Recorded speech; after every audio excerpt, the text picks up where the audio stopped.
موضوع الدرس في إثبات التوحيد وإثبات المعاد والرد للمشركين المكذبين. سورة والذاريات، تفسیر ابن کثیر. الحمد لله رب العالمين والصلاة والسلام على أشرف الأنبياء وسيد المرسلين سيدنا محمد وعلى آله وأصحابه أجمعين. اللهم صل على سيدنا محمد وعلى آل سيدنا محمد كما صليت على إبراهيم وعلى آل إبراهيم في العالمين إنك حميد مجيد. أعوذ بالله من الشيطان الرجيم. بسم الله الرحمن الرحيم. والسماء بنيناها بأيد وإنا لموسعون والأرض فرشناها فنعم الماهدون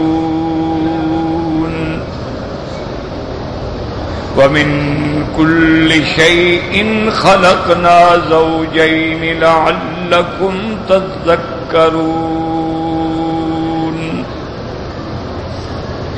ففروا إلى الله إني لكم منه نذير مبين. ولا تجعلوا مع الله إلها آخر إني لكم منه نذير مبين. قال المؤلف المفسر رحمه الله تعالى: أدام النفع بعلومه وعلومكم في الدارين آمين. إلى أن قال: يقول تعالى منبها على خلق العالم العلوي والسفلي: والسماء بنيناها أي جعلناها سقفا محفوظا رفيعا بأيد أي بقوة. قاله ابن عباس ومجاهد وقتادة والثوري وغير واحد. وإنا لموسعون أي قد وسعنا أرجاءها ورفعناها بغير أمد حتى استقلت كما هي. اب مفسر رحمت اللہ علیہ ان آیات کی تفسیر بیان فرماتے ہیں. اللہ تبارک و تعالی نے اپنے بندوں کو تنبیہ فرمائی ہے کہ وہ عالم علوی اور عالم سفلی پہ نظر ڈالیں. جیسے میں نے عرض کیا تھا کہ جہاں توحید کا یا انبیاء کی نبوت و رسالت یا اثبات معاد، وہاں اللہ تبارک و تعالی دلائل عطا فرماتے ہیں. تو دلائل عقلی بھی ہوتے ہیں اور دلائل نقلی بھی ہوتے ہیں، اور دلائل کا تعلق عالم علوی سے بھی ہوتا ہے اور عالم سفلی سے بھی ہوتا ہے، اور کبھی دلائل کا تعلق جو ہے انفس و آفاق سے بھی ہوتا ہے. یہاں سب سے پہلے اللہ نے آسمان کا ذکر فرمایا کہ آسمانوں پہ نظر ڈالیں کہ ہم نے کیسے بنایا. فرماتے ہیں والسماء بنیناہا، آسمان کو ہم نے بنایا اور تمہارے لیے ایک محفوظ چھت فراہم کر دی. وجعلناہا سقفا محفوظا رفیعا، تمہارے لیے چھت بھی ہے، محفوظ بھی ہے اور بلند بھی ہے. جیسا کہ دوسرے مقام پہ اللہ فرماتے ہیں والسماء بناها رفع سمكها وسواها. اسی طرح اللہ تبارک و تعالی نے کئی مقامات پہ فرمایا کہ دیکھو ہم نے آسمان کیسے بنایا اور کتنا بلند ہے، کتنا اونچا ہے، اور بغیر کسی ستون کے اس پوری دنیا پورے خطہ ارضی پہ قائم ہے. ہماری قدرت کی نظارہ کریں، نشانیوں کو دیکھیں قدرت کی. اور پھر اس آسمان میں اللہ تبارک و تعالی نے جیسے فرمایا تبارک الذی جعل فی السماء بروجا، اللہ نے آسمان میں بروج یعنی منازل بھی بنائی، اللہ نے آسمان میں دروازے بھی بنائے. جیسے قرآن پاک میں آتا ہے ففتحنا ابواب السماء بماء منہمر. اللہ تبارک و تعالی نے پھر آسمانوں کو 7 بنایا ہے، 7 سماوات طباقا، اور پھر اللہ نے ہر آسمان میں اپنی مخلوق، اپنے عباد مکرمین ملائکہ کو آباد فرمایا ہے. اس لیے صحیح حدیث میں ہے میرے آقا رحمت دو عالم صلی اللہ علیہ وسلم فرماتے ہیں ما من موضع قدر شبر فی السماء الا وملک یسبح ویقدس للہ، آسمانوں میں ایک بالشت کے برابر بھی جگہ خالی نہیں مگر کوئی نہ کوئی اللہ کا فرشتہ کھڑا ہے، یا رکوع میں ہے یا سجود میں ہے، اور اللہ کی تسبیح و تقدیس بیان کرتے ہیں سبوح قدوس ربنا ورب الملائکۃ والروح۔ پھر سات آسمانوں پہ مقام سدرۃ المنتہا کا، اس کو منتہا اس لیے کہتے ہیں کہ جو نیچے سے اعمال جاتے ہیں وہاں تک پہنچتے ہیں، اور جو عرش سے اوامر آتے ہیں وہ بھی وہاں تک پہنچتے ہیں۔ پھر اللہ تبارک و تعالیٰ نے آسمانوں پہ کرسی پیدا فرمائی، وسع کرسیہ السماوات والارض ولا یؤودہ حفظہما وہو العلی العظیم، اور وہ کرسی اتنی بڑی ہے، حضور پاک صلی اللہ علیہ وسلم نے فرمایا کہ 7 آسمان بچھا دیے جائیں، 7 زمینوں کو بچھا دیا جائے، یہ کرسی کے مقابلے پہ اتنی جگہ روکیں گے کہ حلقۃ ملقاۃ فی فلاۃ من الارض، جیسے کسی حلقہ کو ایک کڑے کو جنگل میں ڈال دیں کتنی جگہ روکیں۔ اور پھر اللہ تبارک و تعالیٰ نے عرش پیدا فرمایا، اور عرش کرسی سے بھی بڑا ہے۔ اللہ پاک توجہ دلاتے ہیں کہ میرے بندے تم آسمانوں پہ نظر کرو، اس کی رفعت پہ نظر کرو، اس کی بلندی پہ نظر کرو، اور اس کی مضبوطی پہ نظر کرو۔ هل ترى من فطور مرجع البصر کرتین ینقلب الیک البصر خاسئا وهو حسیر۔ اللہ نے فرمایا جو میں نے آسمان پیدا کیا اس میں تم نے کوئی شک، اس میں تم نے کوئی سوراخ، کوئی ٹوٹ پھوٹ نوٹ کی ہے، بار بار نظر ڈالو تمہاری نظر ناکام لوٹے گی۔ آسمانوں میں کوئی نقص نہیں ہے، اور یہ اس وقت تک قائم ہے جب تک اللہ چاہیں گے، اور جب اللہ اس کو فنا کریں گے تو یہی آسمان ریزہ ریزہ ہو جائیں گے اور پھٹ جائیں گے۔ یوم تمور السماء مورا وتصیر الجبال سیرا، اور کہیں فرماتے ہیں اذا السماء انفطرت واذا الكواكب انتصرت، اور کہیں فرماتے ہیں یوم تشقق السماء بالغمام ونزل الملائکۃ تنزیلا، اور یہاں فرمایا والسماء بنیناہا بأید۔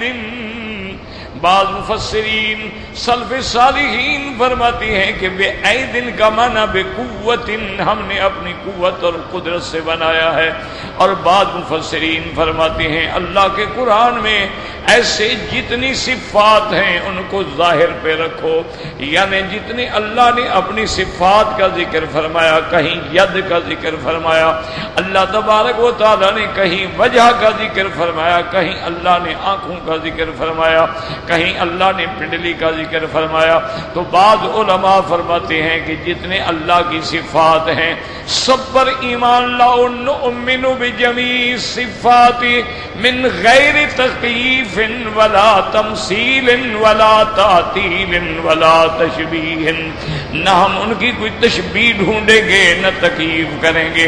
اللہ کا ہاتھ ہے، یہ بحث نہیں کریں گے کہ کیسا ہاتھ ہے۔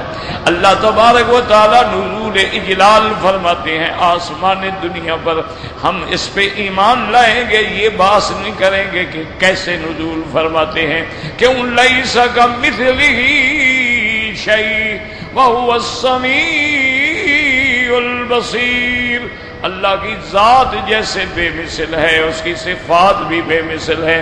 اس لیے بعض علماء فرماتے ہیں آسمان کو ہم نے اپنے ہاتھوں سے بنایا، اور بعد میں فرمایا اپنی قوت سے بنایا ہے۔ حضرت ابن عباس، حضرت مجاہد، حضرت قتادہ، حضرت ثوری یہی فرما رہے وَإِنَّا لَمُوسِعُونَ۔ یاد رکھو اس کے 2 ترجمے کیے ہیں مفسرین نے۔ بعض مفسرین فرماتے ہیں کہ دیکھو موسعون، آسمان کو کیسا ہم نے وسیع بنایا ہے، کیسا اونچا بنایا ہے اور بغیر ستونوں کے ہم نے سجایا ہے.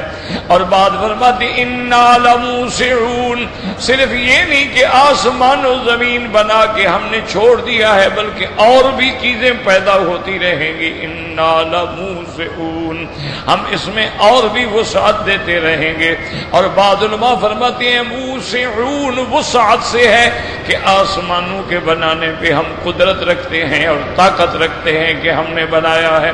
اس لیے فرمایا والارض فرشناها ای جعلناها فراشا للمخلوقات والارض فرشناها فنعم الماہدون. اور کہیں فرمایا الذی جعل لکم الارض فراشا، اور اللہ نے فرمایا الم نجعل الارض مہادا والجبال اوتادا. اسی طرح اللہ فرماتے ہیں منہا خلقناکم وفیہا نعیدکم ومنہا نخرجکم تارۃ اخری. اور کہیں فرماتے ہیں ان فی خلق السماوات والارض، اور یاد رکھو ومن الارض مثلہن، جیسے آسمان 7 ہیں اس طرح زمینیں بھی اللہ نے 7 پیدا فرمائی ہیں.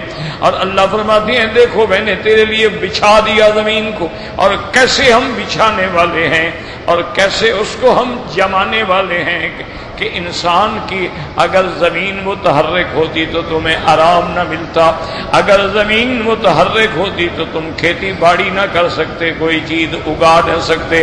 ہم نے زمین کو جما دیا ہے اور تیرے لیے قرار بنا دیا ہے اور تیرے لیے فراش بنا دیا ہے اور تیرے لیے مہد بنا دیا ہے. یاد رکھو کہ قرآن اس سے بحث نہیں کرتا کہ زمین چکر لگاتی ہے یا آسمان کے سورج چاند چکر لگاتے ہیں. اللہ نے اتنا ضرور ذکر فرمایا ہے کہ ہم نے چاند اور سورج کی منازل معین کی ہیں کہ وہ اپنے منازل کے اندر گھومتے ہیں، اور زمین جو ہے وہ فراش ہے اور زمین جو ہے وہ مہاد ہے.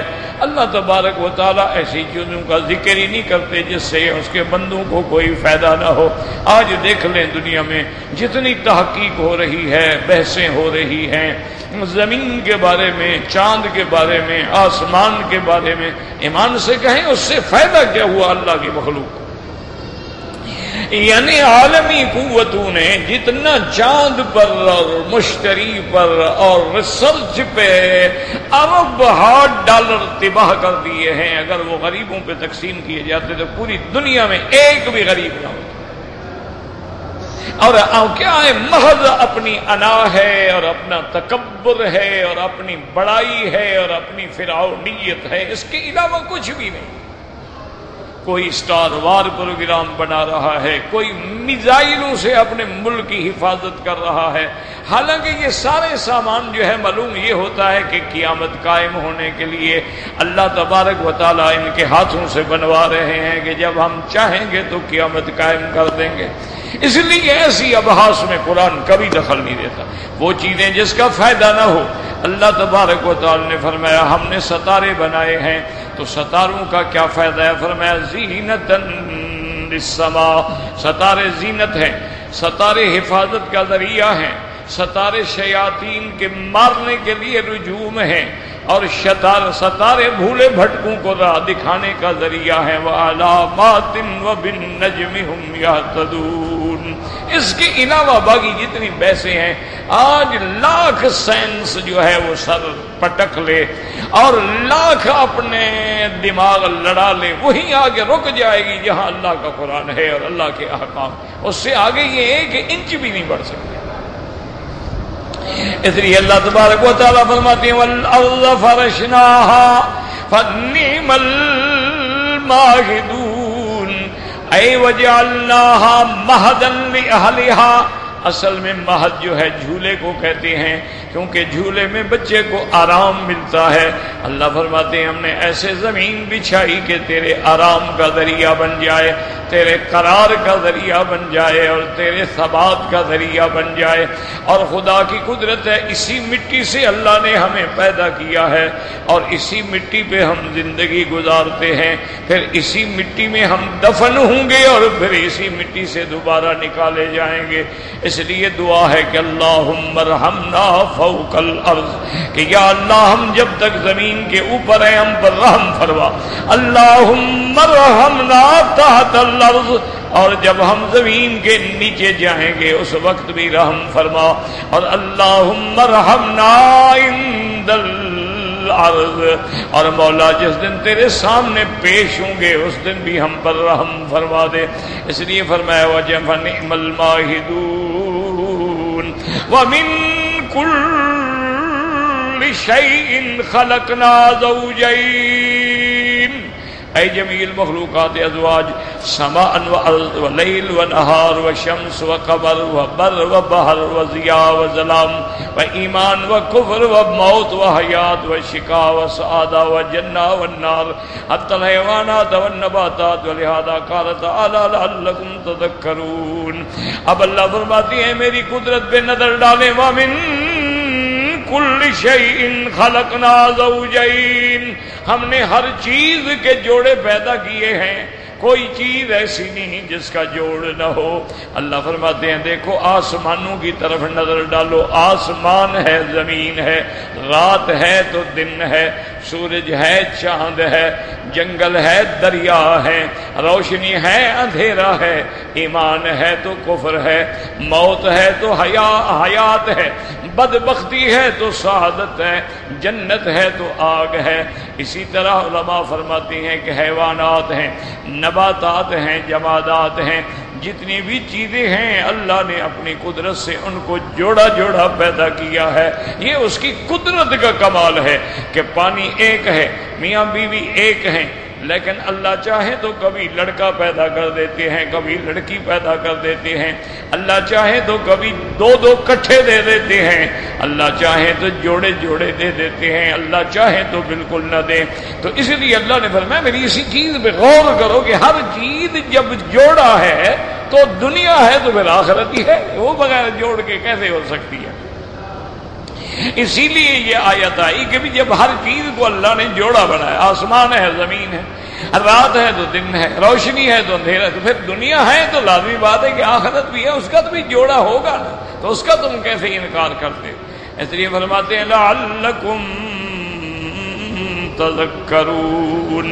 اللہ تبارک و تعالی توجہ دلاتے ہیں اور فرماتی ہیں لتعلموا ان الخالق واحد لا شریک لہ۔ ان ساری چیزوں پہ نظر ڈالو، ان تمام چیزوں پہ نظر ڈالنے کے بعد تمہیں اقرار کرنا پڑے گا کہ وہ خالق جو ہے وہی واحد ہے، وہی لا شریک ہے، اس کا کوئی شریک نہیں۔ یفعل ما یشاء ویحکم ما یرید، وہ جو چاہیں فرمائیں، جو چاہیں حکم عطا فرمائیں، کیونکہ کا خالق بھی اسی کی ذات ہے، قادر بھی اسی کی ذات ہے، مختار و مدبر بھی اسی کی ذات ہے، مصرف الامور بھی اسی کی ذات ہے۔ اس لیے حضرت علی رضی اللہ تعالیٰ عنہ فرماتے ہیں کہ میں نے اپنے ارادوں کے ٹوٹ جانے سے پہچانا کہ خدا ہے جو ہمارے ارادوں کو توڑ دیتا ہے، کوئی طاقت ہے نا۔ اسی طرح فرمایا کہ تجریہ ما لا تشتہی السفن، اور کشتیوں کی خواہش کے مطابق ہوائیں نہیں چلتی، کبھی اللہ چاہے تو ہوائیں چلا دیتے ہیں، کبھی چاہے تو بند کر دیتے ہیں، کبھی چاہے تو شمال سے، کبھی چاہے تو جنوب سے، تو معلوم ہوتا ہے کہ یہ نظام جو ہے چلانے والی کوئی ذات ہے۔ اس لیے شاعر کہتے ہیں وَفِي كُلِّ شَيْءٍ لَهُ آیَةٌ تدل علی انہ واحد، ہر چیز میں اس کی قدرت کی نشانیاں ہیں جو اس بات پہ دلالت کرتی ہیں کہ وہ وحدہ لا شریک لہ، اللہ تبارک و تعالیٰ کی ذات ہے جو وحدہ لا شریک لہ ہر چیز پہ دلالت کر رہی ہے۔ امام راضی جیسا امام المعقولات، اتنا بڑا آدمی ہے، مفسر بھی ہے، امام معقولات بھی ہے، وہ فرماتے ہیں کہ ایک دن ایک آدمی اونٹ کی مہار کندھے پہ ڈالے ہوئے گزر رہا تھا، میں نے روکا میرے دل میں خیال آیا کہ بھائی میں نے اتنی محنت کی ہے کہ اللہ کے قرآن میں سے تقریباً 300 سے زیادہ آیات جو ہیں وہ دلائل توحید جمع کیے ہیں، اور اس پہ میری بڑی محنت ہے۔ یہ بیچارہ اونٹ چرانے والا یہ کیا سمجھتا ہوگا اللہ کے توحید وحدانیت میں، اس کے پاس کیا دلیل ہو؟ یہ تو جاہل آدمی۔ تو فرماتے ہیں کہ میں نے اس کو روکا اور میں نے پوچھا بھائی تم مسلمان ہو؟ اس نے کہا جی الحمدللہ میں مسلمان ہوں۔ میں نے کہا تمہارا یقین ہے کہ اللہ کی ذات ہے؟ اس نے کہا جی بالکل یقین کہ اللہ ہے۔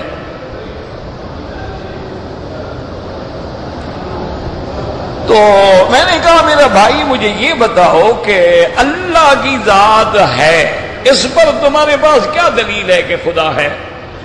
ہم نے نہ دیکھا ہے، نہ ہم نے کبھی اپنے اللہ سے بات کی ہے، نہ اللہ نے کبھی اپنے بندوں سے بات کی ہے، تو دلیل کیا ہے کہ خدا ہے؟ تو امام راضی فرماتے ہیں اس نے میری طرف دیکھا اور مسکرا کے، اس کو پتہ تو نہیں تھا اتنا بڑا امام ہے، اس نے کہا مولوی صاحب معلوم ہوتا ہے بڑھاپے کی وجہ سے تمہارا دماغ خراب ہو گیا۔ میں نے کہا بھئی اس میں دماغ کی کیا خرابی ہے؟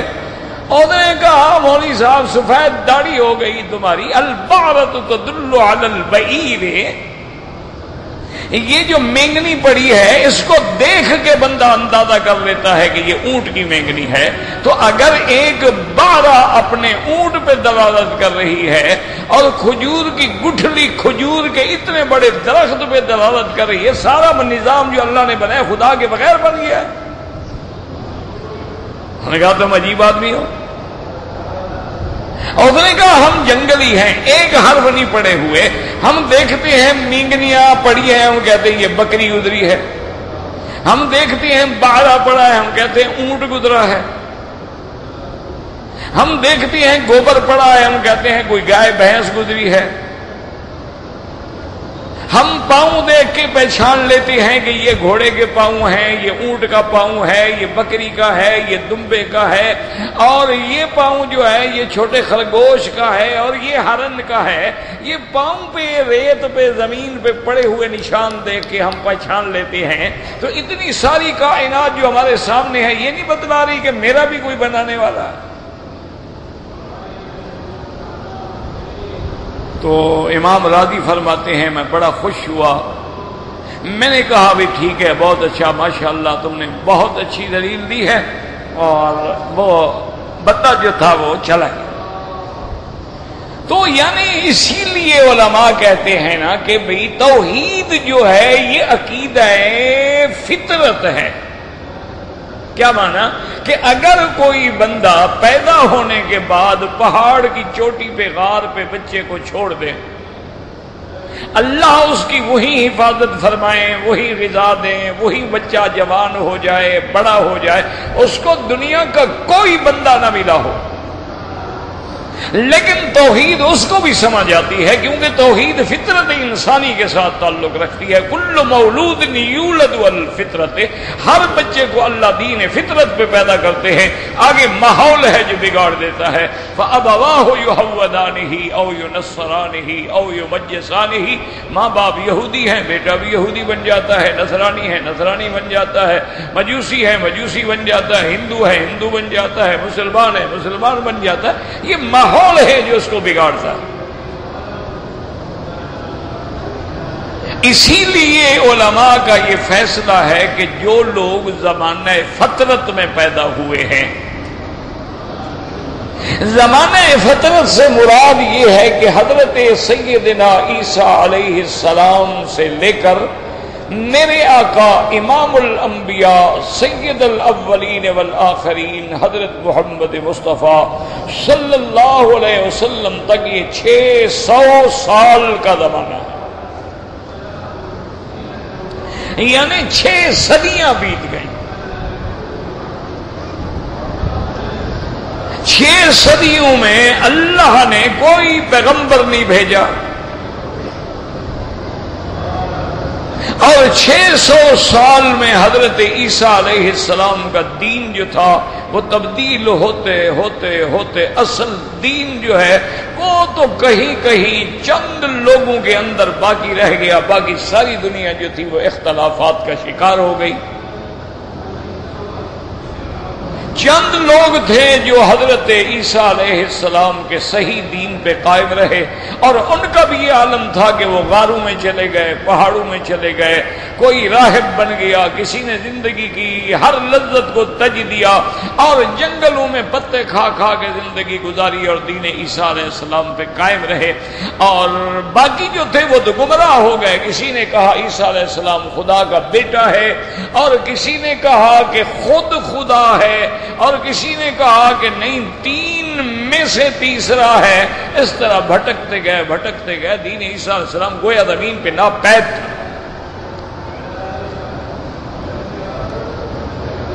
تو اب اگر ایک آدمی اس دور میں مر گیا، اس کو کوئی پیغمبر نہیں ملا، کوئی تعلیم نہیں ملی، کوئی کتاب نہیں ملی، کسی نے اس کو دین سمجھایا نہیں، وہ ایسے مر گیا ہے، تو اس کا کیا ہوگا؟ اور یہ اللہ کا فیصلہ ہے کہ ہم کسی قوم کو کبھی عذاب نہیں دیتے جب تک اس کے پاس اپنا پیغمبر نہ بھیجیں۔ وما كنا معذبین حتی نبعث رسولا، یا پیغمبر آئے گا یا پیغمبر کا قاصد آئے گا، علماء آئے۔ تو اس لیے علماء فرماتے ہیں کہ ان کو قیامت والے دن اللہ ایک امتحان مقرر کر لیں گے۔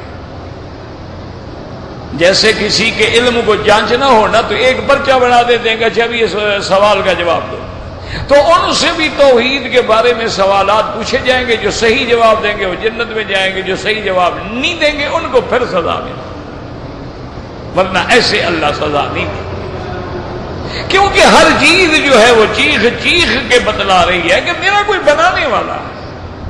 ایک چھوٹی سی بیٹری آپ نہیں بنا سکتے، ایک بلب نہیں بنا سکتے، اتنا بڑا چاند جس نے روشن کر دیا ہے وہ بغیر کسی بنانے والے کے بن گیا ہے، اتنا بڑا سورج جس نے آسمانوں پہ چمکا دیا ہے وہ بغیر کسی بنانے والے کے بن گیا ہے۔ اس لیے اللہ تبارک و تعالیٰ فرماتے ہیں کہ ہر چیز کا ہم نے جوڑا پیدا کیا ہے۔ وَلِهَذَا قَالَ تَعَالَىٰ لَعَلَّكُمْ تَذَكَّرُونَ لِتَعْلَمُوا أَنَّ الْخَالِقَ وَاحِدٌ لَا شَرِيكَ لَهُ فَفِرُّوا إِلَى اللَّهِ الْجَؤُوا إِلَيْهِ وَاعْتَمِدُوا فِي أُمُورِكُمْ عَلَيْهِ۔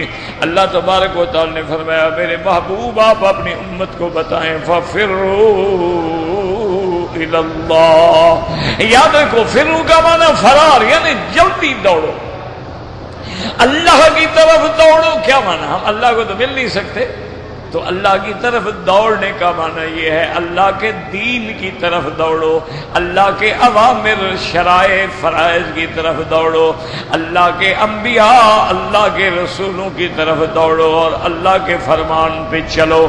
جتنا تم اللہ کی طرف جاؤ گے اللہ تبارک و تعالیٰ تمہارے لیے اتنی وسعتیں فرماتے جائیں گے۔ اس لیے قرآن کہتے ہیں والذین جاہدوا فینا لنہدینہم سبلنا، جو آدمی میری راستے میں محنت کرتے ہیں ہم ان کے لیے راستے آسان کر دیتے ہیں، ہم ان کے لیے راستے کھول دیتے ہیں، ہم ان کو صحیح رستوں پہ چلانے کی ہدایت فرما دیتے ہیں۔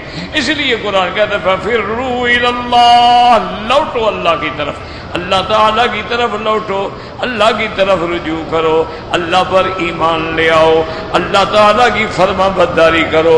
اور آخر میں اللہ نے فرمایا آپ اپنا وظیفہ بھی بتا دیں انی لکم منہ نذیر مبین، میں تمہارے لیے ڈرانے والا، اللہ تبارک و تعالیٰ نے مجھے بھیجا ہے ڈر سنانے والا اور نذیر مبین، کھلا ڈر سنانے والا۔ انبیاء کی 2 صفتیں آتی ہیں، یا ایھا النبی انا ارسلناک شاہدا ومبشرا ونذیرا، خوش خبری دینے والا اور ڈرانے والا۔ کیا معنی؟ ایمان والوں کو خوش خبری دینے والا اور کافروں کو اللہ کے عذاب سے ڈرانے والا۔ لیکن یاد رکھو ایک لفظ ہے نذیر، انذار، نذیر ایک لفظ ہوتا ہے تخویف، اس کا معنی بھی ڈرانا ہے، اس کا معنی بھی ڈرانا ہے، لیکن دونوں میں ایک فرق ہے، یاد رکھو۔ کسی جگہ اللہ نے یہ نہیں فرمایا کہ پیغمبر اعلان کر دو کہ میں تم کو خوف دلانے والا، نہ فرمایا نذیر، میں ڈر سنانے والا، ڈرانے والا، اللہ کے عذاب سے تمہیں خبردار کرنے والا۔ تو علماء نے فرمایا اس میں فرق یہ ہے کہ تخویف جو ہے نا، خوف دلانا، وہ تو دشمن کو دیکھ کے بھی بندہ ڈر جاتا ہے، وہ تو سانپ کو دیکھ کے بھی بندہ ڈر جاتا ہے، اس سے بھی خوف آتا ہے آدمی کو۔ کوئی ایسا خطرناک جانور سامنے آ جائے تو بندہ ڈر جاتا ہے، وہ خوف الگ چیز ہے، یہ خوف نہیں، یہ انذار ہے۔ نذیر کا معنی وہ ڈر سنانے والا جس کے دل میں تیرے لیے ہمدردی ہے، تمہیں بچانے کے لیے ڈر سنا رہا ہے کہ تم جہنم سے بچ جاؤ، اس کو کہتے ہیں نذیر، اس کو کہتے ہیں ڈرانے والا کہ اس کی اپنی کوئی غرض نہیں ہے، اس کا اپنا کوئی مقصد نہیں ہے۔ وہ جو تم جیسے استاد شاگرد کو ڈراتا ہے تو ہمدردی ہے نا، استاد کے دل میں شفقت ہے کہ یہ بچہ جاہل نہ رہ جائے، وہ ڈراتا ہے، وہ تمہیں ایسا ماروں گا، تمہیں یہ سزا دوں گا، تمہیں کان پکڑوا دوں گا، تمہیں مرغا بنا دوں گا۔ کیوں؟ دشمنی ہے اس کی۔ معنی یہ ہوتا ہے کہ وہ ہمدردی ہے، اس لیے پیغمبر جو ہیں اپنی امت کے بڑے خیر خواہ ہوتے ہیں، اس لیے ان کی صفت آئی ہے نذیر۔ وَإِن مِّنْ أُمَّةٍ إِلَّا خَلَا فِيهَا نَذِيرٌ، اللہ نے فرمایا کوئی ایسی امت نہیں گزری جس میں ہم نے ڈرانے والا نہ بھیجا۔ اس لیے قرآن کہتا اِنِّی لَكُم مِّنْهُ نَذِيرٌ مُبِينٌ۔ اب یاد رکھو سارے دلائل کا خلاصہ کیا نکلا؟ وَلَا تَجْعَلُوا مَعَ اللَّهِ إِلَٰهًا آخَرَ، اللہ کے ساتھ کسی کو معبود نہ بناؤ، اللہ کے ساتھ کسی کو معبود نہ بناؤ۔ یاد رکھو معبود کا معنی یہ نہیں ہوتا کوئی کہے گا اچھا جی تم بھی معبود ہو یہ بھی معبود ہے، نہیں، معنی یہ ہے کہ جیسے اس کی عبادت کرتے ہو ایسی کسی کی نہ کرو۔ رکوع کرنا عبادت ہے، سجدہ کرنا عبادت ہے، ہاتھ باندھ کے کھڑے ہونا عبادت ہے، دعا مانگنا عبادت ہے، پکارنا عبادت ہے، منت ماننا عبادت ہے، کسی کی نظر دینا عبادت ہے۔ تو یہ ساری چیزیں صرف اللہ کے لیے ہیں، اگر غیر کے لیے کرو گے تو شرک آ جائے گا۔ اس لیے قرآن وَلَا تَجْعَلُوا مَعَ اللَّهِ إِلَٰهًا آخَرَ، اس لیے ہمیں جو کلمہ پڑھایا جاتا ہے اس میں کیا ہے؟ لا الہ الا اللہ محمد الرسول اللہ، کوئی معبود برحق نہیں ہے۔ یہ بات نہیں ہوتی کہ آدمی زبان سے کہے کہ جناب یہ قبر والا پیر جو ہے یہ میرا معبود ہے، میرا خدا ہے، میرا الہ ہے۔ یہ کون کہتا ہے؟ کوئی پاگل ہے کہے گا؟ معنی یہ ہوتا ہے جیسے اللہ کے گھر کا طواف ہے، اگر قبر کا بھی طواف ہے، جیسے اللہ کے لیے سجدہ ہے اگر قبر کے لیے بھی سجدہ ہے، جیسے اللہ کے نام پہ نظر ہے نیاز ہے اگر پیر کے نام پہ بھی نظر ہے نیاز ہے، جیسے اللہ کے حکم سے حج میں ذبیحہ ہے ایسے پیر کی قبر پہ بھی ذبیحہ ہے۔ تو معلوم ہوا یہ شرک ہے، اس نے اللہ کے ساتھ اور معبود بنا رکھے ہیں۔ اسی لیے قرآن کہتا ہے نا کہ مکے والے جو تھے وہ یہی کہتے تھے اجعل الآلہۃ الہا واحدا ان ھذا لشیء عجیب۔ محمد مصطفیٰ کہتے ہیں سارے خدا چھوڑ دو، ایک خدا کو مانو، یہ بڑی عجیب بات ہے، ایک خدا سارے کام کیسے کرے گا؟ تو اس لیے اصل سبق یہی تھا جس کے لیے دلائل آئے تھے۔ آپ نے آسمان کے دلائل بھی پڑھے، زمین کے دلائل بھی پڑھے، جوڑے پیدا ہونے کے دلائل بھی پڑھے۔ نتیجہ کیا نکلا؟ جو ان سب چیزوں کے بنانے والا ہے وہی معبود برحق ہے، اسی کی عبادت کرو۔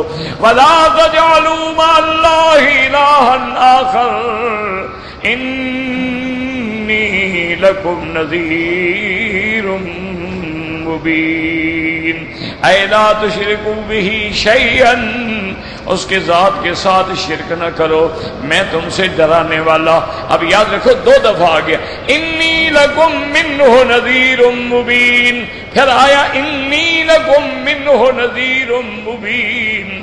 بعض علماء فرماتے ہیں یہ تکرار نہیں بلکہ تاکید ہے، ایک بات کو بار بار کہنا جو ہے وہ تاکید ہوتی ہے۔ اور بعض علماء نے فرمایا کہ نہیں، پہلی آیت کا تعلق دلائل کے ساتھ تھا اور اس کا تعلق اللہ کی الوہیت کے ساتھ ہے۔ پہلی آیت یہ تھی کہ دلائل کے بعد فَفِرُّوا إِلَى اللَّهِ، جب یہ خدا ہے آسمان بنانے والا، زمین بنانے والا، تو اسی کی طرف جاؤ۔ ان کی طرف جاتے ہو جو مکھی بھی نہیں بنا سکتے، ان کی طرف جاتے ہو جن کی اپنی قبر پہ بھی مکھی بیٹھے تو نہیں اڑا سکتے، جن کے اپنے مزار کا غلاف پرانا ہو جائے تو نہیں بدل سکتے، تم اللہ کو چھوڑ کے پھر ان کے دروازے پہ کیسے جا رہے؟ تو اس کا تعلق دلائل سے تھا، اور اس کا تعلق الوہیت سے ہے کہ وَلَا تَجْعَلُوا مَعَ اللَّهِ إِلَٰهًا آخَرَ إِنِّي لَكُم مِّنْهُ نَذِيرٌ مُّبِينٌ۔ وَاللَّهُ أَعْلَمُ۔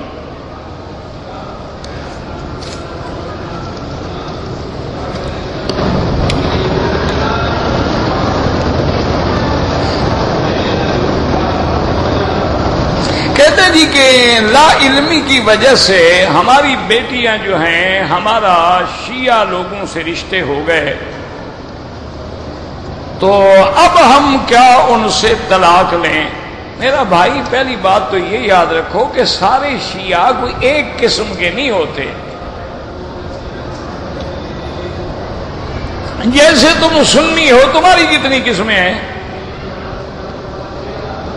تم جو سنی ہو ماشاءاللہ اہل سنت والجماعت جو ہو تم، جن میں نہ سنت ہے نہ جماعت ہے ماشاءاللہ، باقی سب کچھ ہے۔ بھئی اہل سنت کا معنی محمد مدنی کے راستے پہ چلنے والا، جماعت کا معنی صحابہ کا دامن پکڑنے والا۔ اب جب ہر کام میں ہمارے بدعت ہے تو اہل سنت کیسے ہو گئے؟ اذان سے پہلے صلاۃ و سلام ہے بدعت ہے، اور نماز کے بعد کھڑے ہو کے صلاۃ و سلام ہے بدعت ہے، میلاد ہے بدعت ہے، 11ویاں ہیں بدعت ہے، تو اہل سنت کیسے بن گئے؟ والجماعت کا معنی صحابہ کا دامن پکڑنے والا۔ کیا یہ سارے کام نماز سے پہلے، اذان سے پہلے صلاۃ و سلام، میلاد شریف، 11ویں شریف، رجبی شریف، عرس شریف، جمعرات شریف کسی صحابی نے، کسی خلیفہ راشد نے کیا ہے؟ نہیں کیا، تو پھر جماعت سے کیا تعلق ہے تمہارا؟ تو ہمارے اندر تو میرا بھائی کئی مسئلے ہو گئے نا۔ اب تو ماشاءاللہ ہر جماعت کا یعنی ایک لباس بھی الگ ہے، بعض باسکٹ والے ہیں، بعض پگڑی والے ہیں، بعض سبز رنگ والے ہیں، بعض کالے رنگ والے ہیں، بعض سفید رنگ والے ہیں، بعض ٹوپی والے ہیں۔ انا للہ و انا الیہ راجعون۔ اور کیا کہہ سکتے؟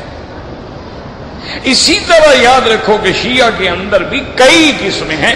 معروف قسمیں ان کی ہیں کہ 12 اماموں کو ماننے والے یا 6 اماموں کو ماننے والے، ورنہ ان کی تقریباً 300 سے زیادہ قسمیں ہیں جو شیخ الاسلام ابن تیمیہ رحمۃ اللہ علیہ نے منہاج السنہ میں بیان کی۔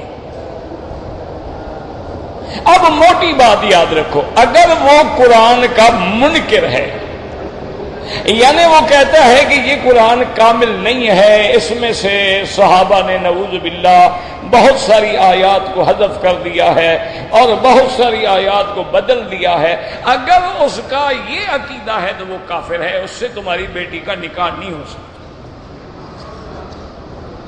اور یہ زبانی کلامی نہیں، باقاعدہ انہوں نے کتاب لکھی ہے، فصل الخطاب فی تحریف کتاب رب الارباب، اس میں 2000 روایتیں انہوں نے نقل کی ہیں کہ یہ قرآن جو ہے زید و نقص منہ حرف و بدل و غیر، یہ قرآن بڑھایا گیا، گھٹایا گیا، تحریف ہوا، تبدیل ہوا، یہ کامل اور صحیح قرآن نہیں ہے، اور صحیح قرآن جو ہے وہ غار میں ہے اور امام کے پاس ہے، وہ لے کے وہیں بیٹھے ہوئے ہیں، چھپے ہوئے ہیں۔ ماشاءاللہ اچھا امام ہے، امت گمراہ ہو رہی ہے، وہ قرآن چھپا کے غار میں بیٹھا ہوا ہے۔ عقیدہ تو دیکھو نا، عقیدہ ہے، ڈرامہ ہے۔ اچھا کئی دفعہ ہم نے ان شریف لوگوں سے کہا ہے کہ بھائی آؤ ہم ایک معاہدے پہ دستخط کر لیتے ہیں، جب تک تمہارا امام قرآن لے کے نہیں آتا تم اسی قرآن پہ عمل کرو اور ایمان لے آؤ، اور جب تمہارا امام قرآن لے کے آئے گا ہم تمہیں لکھ دیتے ہیں، ہم اس پہ عمل کریں گے۔ امام ہو تو لکھے بیچارے۔ اور یہ بھی عقیدہ ہے کہ امام غائب ہے اور غیبوبت کبریٰ ہے، یعنی بڑی غیبوبت ہے، اسی لیے وہ کبھی مصلی پہ کھڑے ہو کے ان کا امام نماز نہیں پڑھاتا۔ مصلی تو اصل امام کے لیے ہے، وہ آئے گا تو وہ کھڑا ہوگا، یہ ساتھ کھڑے ہو کے نماز پڑھائیں گے۔ امام غائب ہے، اچھا امام ہے جو خود غائب ہو گیا، امت مر رہی ہے، امام غائب ہے۔ تو یہ عقیدے رکھنا جو ہے یہ تو کفر ہے۔ اسی طرح اگر کوئی آدمی سیدنا ابو بکر رضی اللہ تعالی عنہ کی صحابیت اور صحبت کا منکر ہے تو وہ کافر ہے، کیونکہ ان کی صحابیت اور صحبت جو ہے وہ قرآن سے ثابت ہے۔ اذ یقول لصاحبہ لا تحزن، اب منکر ہے وہ کافر ہے۔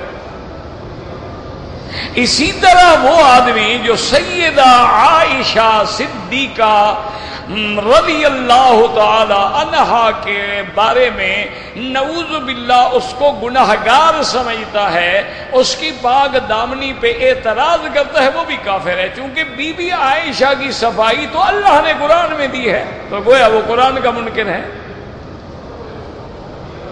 باقی یہ ہوتا ہے کچھ لوگ ایسے بھی ہوتے ہیں جو یہ عقیدہ رکھتے ہیں کہ بھی صحابہ بھی برحق ہیں، قرآن بھی سچا ہے، بس حضرت علی افضل ہیں، تو وہ کافر نہیں ہوتے،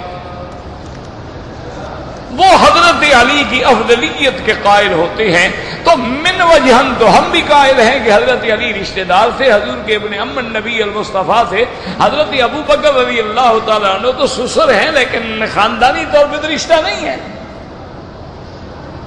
لیکن حضرت علی جو ہیں وہ تو حضور کے چاچے کے بیٹے ہیں۔ تو اگر من وجہن فضیلت ہم کہہ دیں تو کوئی فرق نہیں پڑتا، حضرت علی میں یعنی حضرت علی اہل بیت بھی ہیں، حضور کے چاچے کے بیٹے بھی ہیں۔ تو اس لیے اور بعض روافض جو ہیں وہ ان رسومات کے بھی قائل نہیں ہے، یہ تعزیہ نکالنا اور ماتم کرنا اور یہ اس قسم کے رسومات وہ کہتے ہیں بدعت ہیں۔ تو بہرحال تمہیں یہ دیکھنا ہوگا کہ تمہاری لڑکیوں کا رشتہ جو ہے وہ کس قسم کے شیعہ سے ہوا۔ اگر وہ تبرہ کرتا ہے، صحابہ کو کافر کہتا ہے، بی بی عائشہ پہ رقیق حملے کرتا ہے، حضرت معاویہ کو گالیاں دیتا ہے، قرآن کا منکر ہے، وہ کافر ہے، اس سے تو نکاح ہو ہی نہیں سکتا، وہ نکاح ہے ہی نہیں۔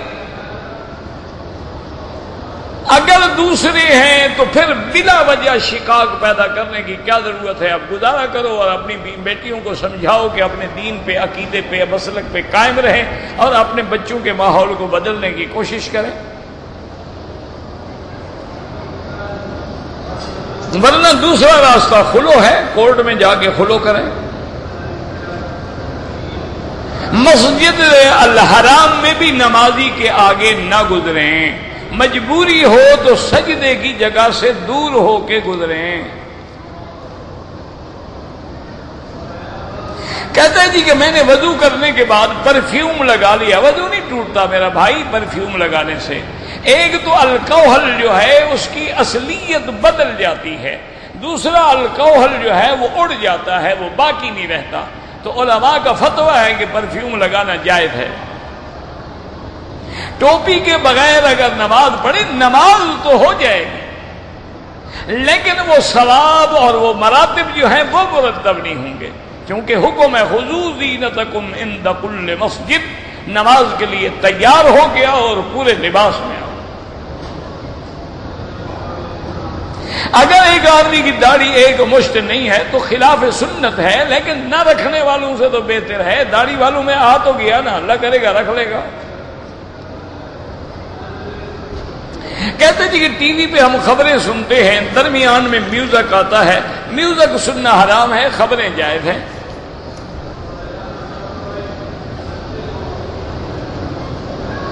اگر کوئی آدمی داڑھی پر اٹیک اور اعتراض کرتا ہے وہ کافر ہو جاتا ہے۔ ایک ہے داڑھی نہ رکھنا وہ گناہ ہے، ایک ہے سنت محمد مصطفیٰ پر طنز کرنا، اعتراض کرنا، عیب لگانا، وہ کافر ہو جاتا ہے۔ فجر کی نماز کے بعد اور عصر کی نماز کے بعد حرم میں امام ابو حنیفہ رحمۃ اللہ علیہ فرماتے ہیں کوئی نماز نہ پڑھے، سورج نکلنے کے بعد پڑھے اور ادھر مغرب کے بعد پڑھے۔ لیکن امام احمد ابن حنبل رحمۃ اللہ علیہ فرماتے ہیں کہ حرم میں اجازت ہے، لیکن وہ نماز جس کا سبب ہو، یعنی طواف کر لیا، اب 2 رکعت پڑھنی، وہ کہتے ہیں پڑھ لیں، سبب نہ ہو تو کہتے ہیں نہ پڑھیں۔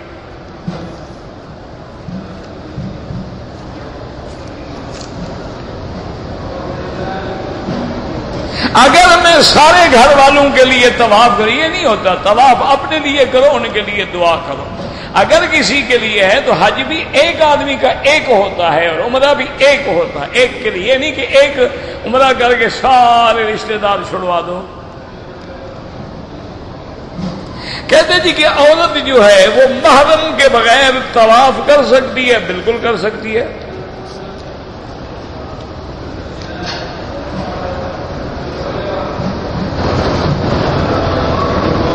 کہتے ہیں کہ میرے بیٹے کی عمر 1 سال ہے، میں نے ختنہ کرانا ہے تو جائز ہے، جب بھی چاہو کرا لو، کوئی مسئلہ نہیں، بلکہ چھوٹی عمر میں کرایا جائے تو آسانی ہوتی ہے بچے کے لیے، ورنہ تو جب چاہو کرا لو۔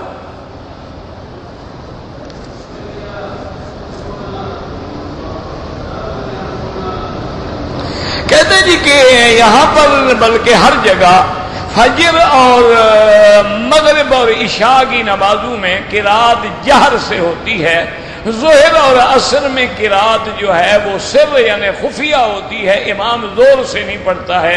اس کی وجہ کیا؟ وجہ سب سے پہلے تو یہ ہے کہ اللہ کا حکم ہے اور حضور پاک نے ہمیں اسی طرح پڑھ کے دکھایا ہے۔ دوسری بات یہ ہے کہ اگر ساری نمازیں جہری ہوتی تو کسی جاہل کے دماغ میں یہ عقیدہ جاتا کہ زور سے کہو تو اللہ سنتا ہے اور ایسا کہو تو اللہ نہیں سنتا۔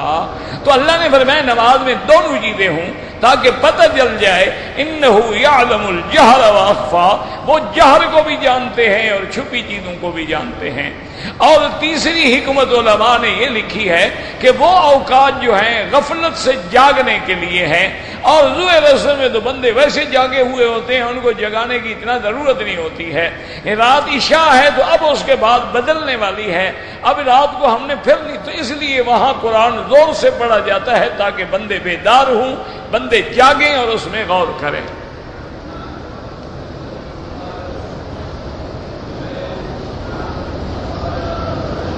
کہتے جی کہ ہمارے ہاں لوگ جو ہیں مدرسے سے بچوں کو بلا کے میلاد مناتے، بالکل بدعت ہے۔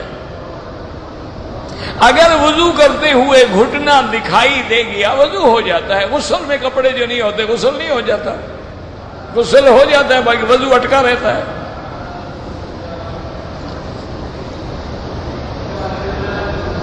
کہتے ہیں جی کہ جنت البقیع میں عذاب قبر نہیں ہوتا، انشاءاللہ مومن کو نہیں ہوگا، یہ تھوڑا ہے کوئی کافر منافق بھی دفن ہو اس کو بھی نہیں ہوگا۔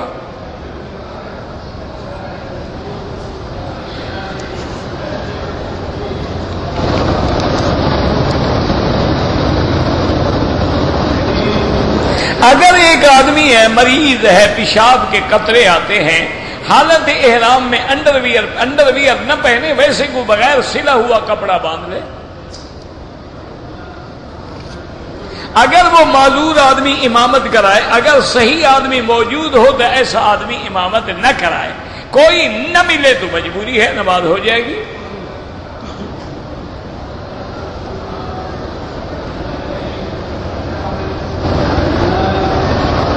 کہتے جی کہ ہمارے ملک میں لوگ جو ہے موبائل میسج میں صحابہ کرام اور امہات المومنین بی بی عائشہ کو گالیاں لکھتے ہیں، اللہ تبارک و تعالیٰ ان سے خود انتقام لیں گے اور ان کے کفر میں کوئی شک نہیں۔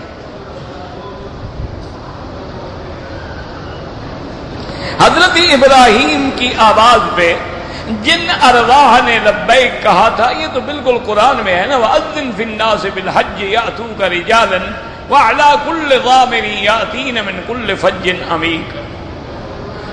عمرے والے ہوں یا حج والے ایک ہی بات ہے نا، مقصد ہے اللہ کے گھر کی طرف بلایا تھا نا کہ گھر بن گیا ہے، آؤ اللہ کے گھر کی طرف، اس میں حج بھی آ گیا، عمرہ بھی آ گیا۔ عمرہ ادا کرنے والے کو حاجی کہہ سکتے ہیں؟ بالکل جھوٹ ہے، جب اس نے حج کیا ہی نہیں تو حاجی کیسے بن گیا؟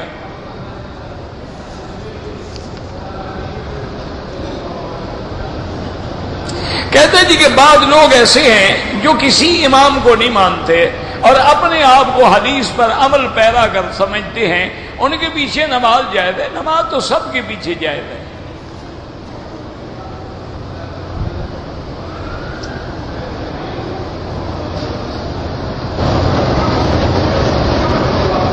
میں نے مروہ پہ تھوڑے تھوڑے بال کٹوائے، لیکن اپنے ہوٹل میں پہنچ کے پھر میں نے پورے بال کٹوائے، ٹھیک ہے، کوئی دم نہیں۔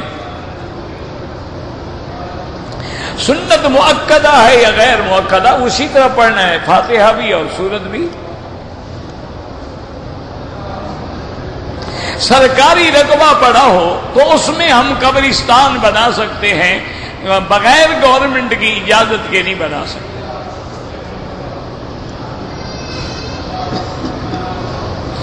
فجر کی نماز میں طواف شروع کیا، نماز کھڑی ہو گئی، اب 2 رکعت سورج نکلنے کے بعد پڑھ لیں۔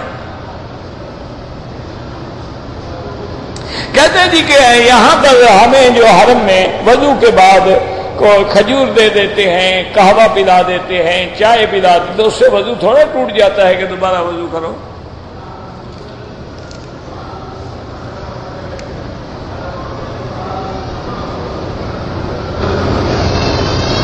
کہتے جی کہ ایک پیر صاحب آتے ہیں عمرے پر اپنے مریدوں کو بھی لے کر، لیکن مختلف لوگوں کو غیر محرم عورتوں کے محرم بنا دیتے ہیں، یہ ناجائز ہے۔ محرم بنانا پیر کا کام نہیں ہوتا، اللہ کا کام ہے کہ اللہ نے کس کو محرم بنایا ہے۔ محرم وہ ہے جس سے نکاح حرام ہو۔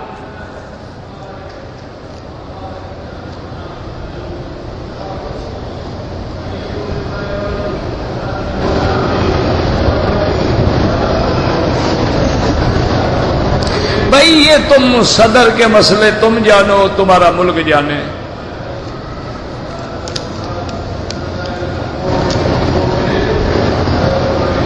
اگر ایک آدمی نے عمرے میں غلطی کی ہے اور اس پہ دم پڑ گیا ہے تو کیا وہ دم کا گوشت خود کھا سکتا ہے؟ بالکل نہیں کھا سکتا ہے میرا بھائی۔ دم تو جرمانہ ہے، جرمانے کا معنی یہ تھوڑا ہوتا ہے کہ فریج میں رکھ لو اور روز خود کھاتے رہو۔ دم کا معنی ہی یہی ہوتا ہے کہ اللہ کے حدود حرم میں ذبح کرو اور فقراء مکہ کو کھلایا جائے، یعنی باہر کے بھی فقیر نہ ہوں، فقیر بھی مکے میں رہنے والے ہوں، ان کو تقسیم کیا جائے۔ تو دم کا اگر دم جبر ہے، جرمانہ ہے۔ ہاں اگر تم نے دم تمتع ہے، حج تمتع میں دیا، اس سے کھا سکتے ہو۔ اگر تم نے دم قران میں دیا ہے وہ کھا سکتے ہو، جیسے اضحیہ اپنی قربانی کا گوشت کھا سکتے ہو، لیکن یہ دم جبر ہے جو غلطی پہ جرمانہ ہو، اس کا گوشت نہیں کھا سکتے۔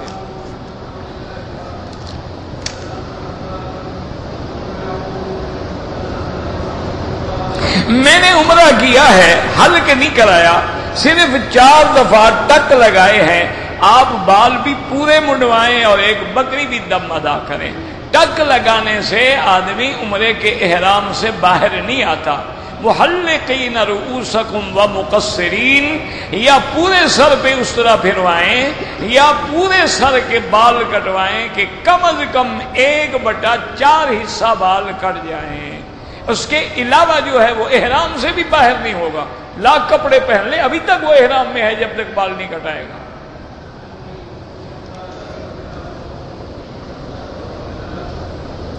اگر نماز کے دوران میں کوئی عورت آگے تمہارے کھڑی ہو تو امام ابو حنیفہ رحمۃ اللہ علیہ کے نزدیک عورت آگے کھڑی ہو یا محاذات میں برابر کھڑی ہو تو نماز نہیں ہوتی۔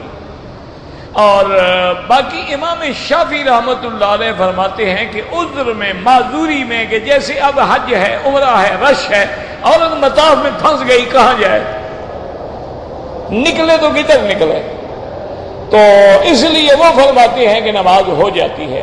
لیکن احناف یہ کہتے ہیں کہ اگر ایسی حالت بھی پیش آ جائے تو عورت بیٹھ جائے، نماز نہ پڑھے، باقی کی نماز تو خراب نہ کرے نا، بعد میں وہ اپنی نماز ادا کر لے۔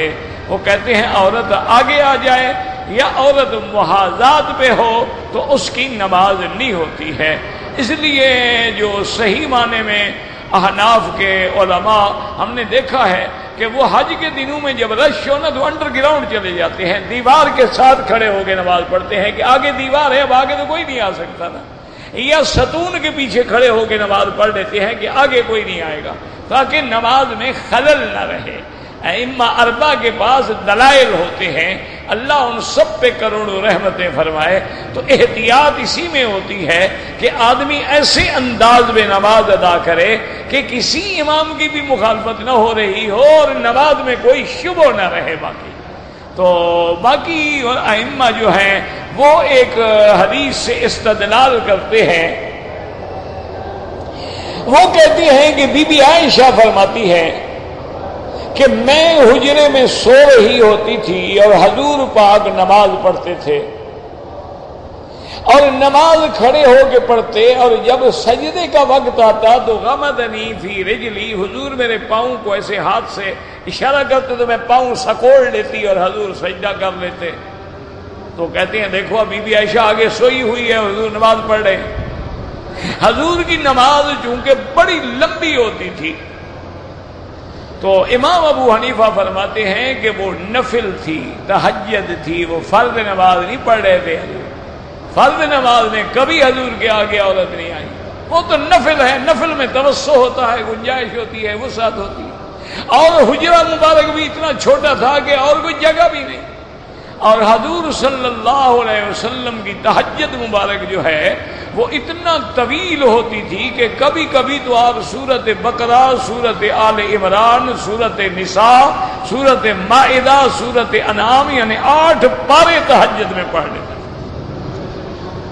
اور پھر حضور کی تلاوت جو تھی وہ ایسی تھی جیسے ایک ایک حرف موتی کی طرح گر رہا ہو۔ کتنے صحابہ ہیں جنہوں نے نماز میں حضور کا قرآن سنا اور صورتیں یاد ہو گئیں۔ تو حضور کا اسی لیے بی بی عائشہ سے جب پوچھا گیا کہ اماں حضور کی تہجد کتنی تھی تو فرمایا کان یصلی اربعا، حضور 4 رکعت پڑھتے تھے، یعنی 8 رکعت اور 3 رکعت وتر ہوتی تھی، اور فرمایا فلا تسأل عن حسنہن وطولہن، میرا بیٹا حضور کی نماز کا کیا پوچھتے ہو، وہ کتنا حسین نماز ہوتی تھی اور کتنی لمبی نماز ہوتی تھی کہ حضور کے کھڑے کھڑے تورم قدما رسول اللہ، حضور کے پاؤں پہ ورم آ گیا۔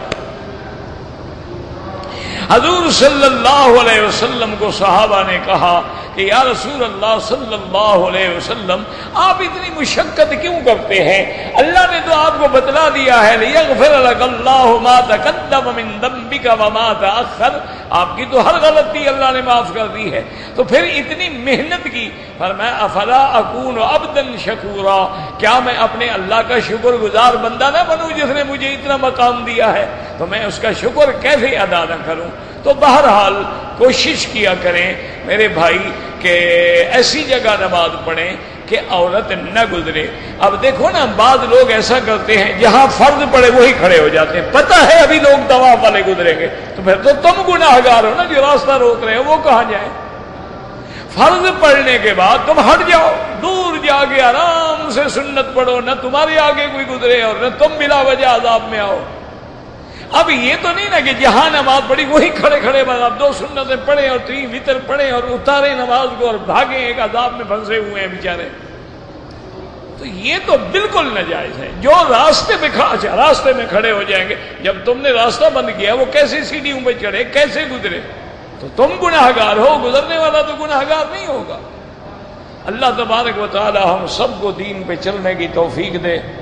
اللهم انا نسألك من الخير كله عاجله وآجله ما علمنا منه وما لم نعلم، اللهم انا نعوذ بك من الشر كله عاجله وآجله ما علمنا منه وما لم نعلم، اللهم اجعل لنا وللمسلمين من كل هم فرجا ومن كل ضيق مخرجا ومن كل بلاء عافيا، اللهم فرج هم المهمومين، نفس كرب المكروبين، واقض الدين عن المدينين، واشفنا واشف مرضانا ومرضى المسلمين، یا اللہ بیماروں کو شفا عطا فرما، یا اللہ بے حیاؤں کو حیا عطا فرما۔